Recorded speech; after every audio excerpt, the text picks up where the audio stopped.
পাখির চোখে দেখলে একদিকে গ্রামীণ সড়ক আর অন্যদিকে সড়কের পাশেই স্কেলের মতো দাঁড়িয়ে আছে ব্রিজ।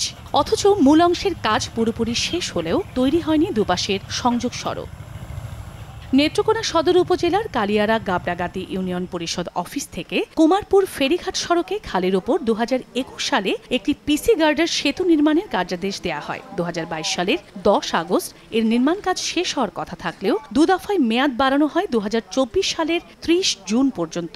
এতে মূল সেতুর অবকাঠামো নির্মাণ করা হলেও সংযোগ সড়ক না থাকায় কোনো কাজেই আসছে না স্থানীয়দের। ব্রিজ হয়ে যাবো রাস্তা হয়ে যাবো হয় না, আমরা বিরাট কষ্টে আছি। ব্রিজ তো হয়েছে, যাতে সংযুক্ত হইলে আমরাও খুশি, এলাকাবাসীও খুশি। অল্প কিছু মাটি, দুই পাশে দুই মাটির জন্য এই ব্রিজের চলাচলটা বন্ধ।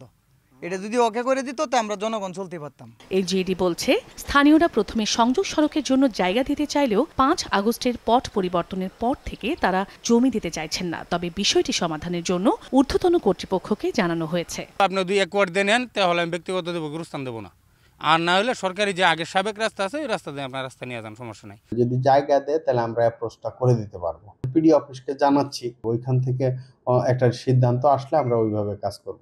এলজিইডির তথ্য মতে সেতুটি নির্মাণে ব্যয় ধরা হয়েছে 3,44,43,580 টাকা।